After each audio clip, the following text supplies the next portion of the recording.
ये बिक गई है वन प्लस। ये सारे मिलके हमको पागल बना रहे हैं, ओप्पो वीवो के बच्चे।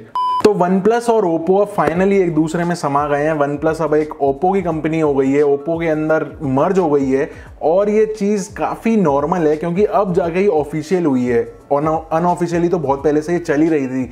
नहीं विश्वास हो तो अपने वन प्लस के डब्बे उठा के देख लेना। इसका क्या मतलब है अभी आगे चल के वीडियो में बताता हूँ। इस वीडियो में इस पूरे मर्जर के बारे में बात करेंगे। हमको एज अ कंज्यूमर क्या डिफरेंस फील होने वाला है one plus line of phones में, और वहीं पे ओप्पो की तरफ से क्या क्या सीन है, कौन कौन सी बातें निकल के आई हैं, भले वो ओएस हो, भले वो फोन्स हो, भले वो R&D डिपार्टमेंट हो। साथ में वन प्लस फ्लैगशिप किलर तो बहुत पहले ही छूट गया था उसका थ्रोन, अब फाइनली सेटल हो गया है। एंड ऑफ वन प्लस है या फिर आगे क्या सीन होने वाला है, सारी चीज़ों को डिस्कस करते हैं। फटाफट से वीडियो को स्टार्ट करता हूं। मेरा नाम है चंदन, आप देख रहे हैं sarcastic Sindhi. Let's get started. तो यार काफ़ी सारे लोगों को सबसे पहले तो ये लग रहा है कि ऑलरेडी ये चारों पांचों कंपनीज बीबी के इलेक्ट्रॉनिक्स में ही थी, अभी भी उसी के अंदर रहेंगी, तो फर्क क्या पड़ा।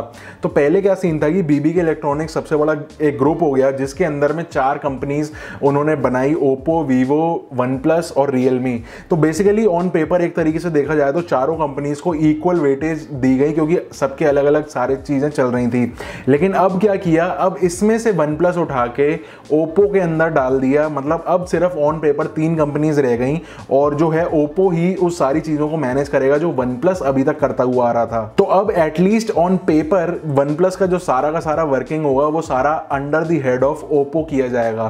तो इससे हमको पता क्या चलता है, सबसे पहले ट्विटर लीक के बारे में बात करते हैं। वन प्लस ने यहाँ पे एक पोस्ट डाला है जहां पे दोनों कंपनीज का एक डॉक्यूमेंट निकल के आया है जहां पे ये उन्होंने मेंशन किया हुआ है अपने पीआर टीम्स को कि आप जिससे भी मीडिया में बात करो तो ये ही पर्टिकुलर रिस्पॉन्सेज देने हैं। सबसे पहला पॉइंट उन्होंने ये डिस्क्लोज किया है कि जो ओएस के बारे में अगर कोई भी क्वेश्चन पूछे कि वन प्लस के डिवाइसेस में आगे चल के ऑक्सीजन ओएस ही रहेगा या फिर कलर ओएस आ जाएगा ओप्पो वाला, इसके बारे में उन्होंने बोला कि कोई भी आपको जवाब नहीं देना है और बोला है कि आगे वेट करो, आगे चल के जो भी होगा हमारे सोशल मीडिया हैंडल्स के ऊपर डाल दिया जाएगा। अभी के लिए कोई भी जवाब क्लियर नहीं है। मतलब यहां पे कुछ ना कुछ बात जरूर है। अगर oxygen OS clearly one plus line of devices पे आ रहा होता तो ये पाने वाली बात थी नहीं। इसके अलावा उन्होंने काफी सारी चीजें बताई जैसे कि ये इंटीग्रेशन कब हुआ। तो ओप्पो ने ये बोला कि भाई हमारा पिछले साल से ही R&D में मिक्सचर चल रहा था, जहां पे बात आ जाती है बॉक्स की। अगर आप कोई भी अपना वन प्लस का फोन उठा के देखो और पीछे उसमें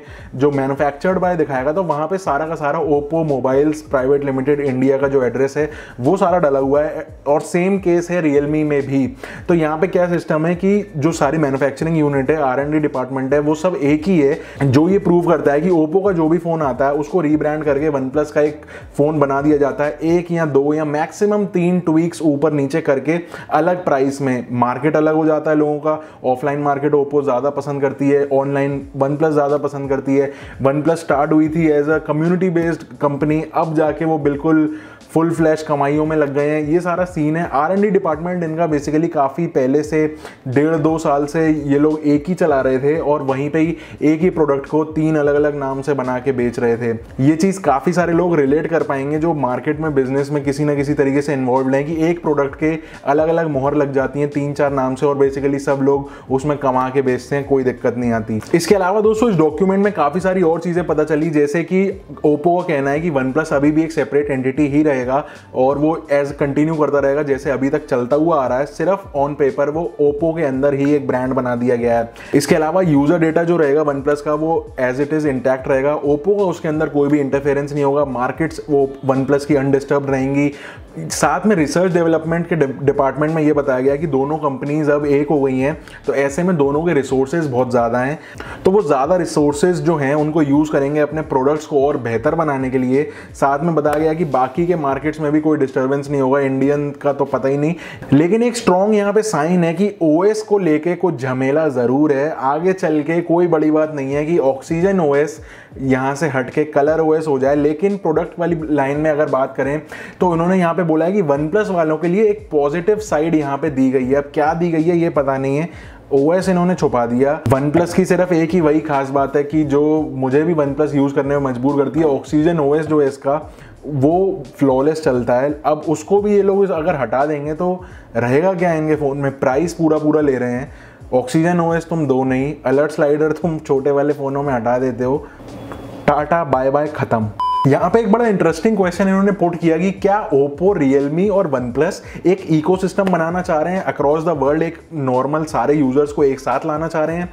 तो यहाँ पे इसका आंसर इन्होंने लिखा है कि जो इन लोगों को मीडिया को बताना है, वनप्लस तरीके ढूंढ रहा है कि किस तरीके से ज़्यादा यूजर्स पूरे वर्ल्ड वाइड जो इनके यूजर्स हैं वो सीमलेसली इनके इकोसिस्टम में इंटीग्रेट होते चलें। इवन iOS यूजर्स को भी ये लोग टारगेट करना चाह रहे हैं कि कैसे एप्पल वाले जो यूजर्स हैं वो भी इनके सिस्टम में किसी ना किसी तरीके से ऐड हो जाएं। तो ये चीज़ देखनी बड़ी इंटरेस्टिंग होगी कि यहाँ पे ये क्या ऐसा ऐड ऑन करना चाह रहे हैं जो, अब इसका एक मतलब ये भी हो सकता है कि आगे चल के कोई बड़ी बात नहीं है कि 1-2 साल के अंदर रियलमी वाला ब्रांड भी ये लोग ओप्पो या वीवो किसी के अंदर में टारगेट कर दें, क्योंकि अभी हमने देखा कि आईकू जो लॉन्च हुआ वो अंडर वीवो ऑलरेडी उन्होंने बना के किया।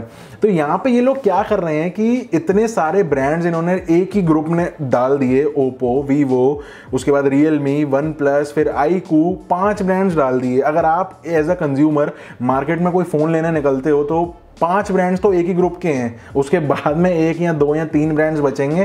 तो आप देख लो, तो ज़्यादा से ज़्यादा मार्केट शेयर को कैप्चर करना चाह रहे हैं, जो मुझे समझ में आया।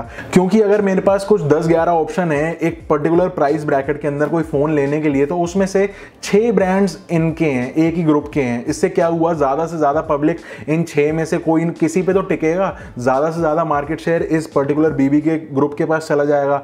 तो ये चीज़ यहाँ पे डिवाइड एंड रूल वाली पॉलिसी मेरे हिसाब से चल रही है। अगर कोई और आंसर हो इसका तो मुझे नीचे कमेंट करके ज़रूर बताना, जिससे बाकी कम्युनिटी जो ये वीडियो देखे उनको भी पता लगे क्या सही है क्या गलत है और किस किस के क्या पर्सपेक्टिव्स हैं। इसके अलावा दोस्तों बात करें अगर वन प्लस के फ्लैगशिप किलर, तो वो बहुत पहले ही थ्रोन छोड़ चुका। अपनी स्टार्टिंग बहुत अच्छी हुई थी, 22,000 रुपये में वन प्लस 1 निकाला, 1.5-2 साल तक उसको वो लोग लेते रहे। आज भी शायद पुराना रिफर में कहीं ना कहीं मिल जाएगा वो 3-4 हज़ार रुपये का। वो फ़ोन उन्होंने एक नया आइडियोलॉजी के साथ निकाला था, जैसा कि उत्सव टेकी की मैंने वीडियो देखी, उन्होंने भी यही चीज़ बताई कि जो वो फ़ोन उन्होंने निकाला वो community based, invite based system से निकाला, जिससे हाइप ऑर्गेनिकली बनी। लेकिन अब चल के ये लोग क्या करते हैं कि अब सिर्फ पैसे बढ़ाते चले गए। वन प्लस 2 निकाला इन्होंने 25,000 रुपये का, 3 निकाला 28,000 रुपये का, 3T निकाला 3-4 हज़ार रुपये बढ़ाते बढ़ाते आज ये हालत हो गई है कि अगर आज की डेट में हमको वन प्लस का फ्लैगशिप चाहिए तो 70,000 रुपये आपको अपनी जेब से चुकाने पड़ेंगे। अब ऐसे में काफ़ी सारे लोगों को लगता है कि अगर मुझे 70,000 ही देने हैं तो मैं सैमसंग का बढ़िया सा इतना मस्त जो एमुलेट डिस्प्ले है और बाकी की उसकी जो प्रीमियम क्वालिटी है वो यूज़ करूं, ये वन प्लस करूं, या फिर एक एप्पल का बढ़िया सा फ़ोन ले लूं। ऐसे में ये सारी चीज़ें निकल के आती हैं। हैसेलब्लैड की इन्होंने रिसेंटली ब्रांडिंग करी, मतलब कोई इतना इफेक्टिव नहीं वो कैमरा, जितनी ज़्यादा इन्होंने हाइप कर दी, रेशो देखो तो बहुत ज़्यादा थी। और वहीं पे जो काल पे जो इनके को फाउंडर थे वन प्लस के, उन्होंने कंपनी छोड़ दी, अपनी कंपनी खोल ली, नथिंग। ऐसे में मुझे तो लग रहा है कि भाई वन प्लस की स्लो डेथ होना शुरू हो गई है। आगे चल के कैसे ये सारे लोगों को, एक तरफ ये बात कर रहे हैं इकोसिस्टम अपना बनाना चाह रहे हैं, एक तरफ ओएस की हमको बात नहीं बता रहे हैं, एक तरफ पैसे इन्होंने सुपर बढ़ा दिए। वहीं पे जितना ओप्पो का फाइंड X2 मुझे अच्छा लगता है, उतना शायद वन प्लस का 9 वाला फ्लैगशिप मुझे तो नहीं अच्छा लगता। आपका क्या ओपिनियन है इसके बारे में, आप मुझे नीचे कमेंट करके ज़रूर बताओ। इस पूरे वन प्लस, ओप्पो और इनका जो पूरा इकोसिस्टम है, क्या आप इसमें रहना पसंद करते हो या फिर अपना सैमसंग, एप्पल या MI वाला सिस्टम सही है? आपका जो भी ओपिनियन है वो नीचे कमेंट करके ज़रूर बताना। ये वीडियो अच्छी लगी हो, थोड़ी सी वैल्यू मिली हो तो एक लाइक का बटन ज़रूर दबा देना। और नीचे डिस्क्रिप्शन में आपको जो डॉक्यूमेंट की मैं बात कर रहा हूँ इसका पूरा लिंक मिल जाएगा, आप जाके देख सकते हो और अपना कमेंट्स वहाँ पर कर सकते हो। मैं मिलता हूँ आपसे अगली वीडियो में, तब तक के लिए स्टे सेफ, स्टे sarcastic, सी या।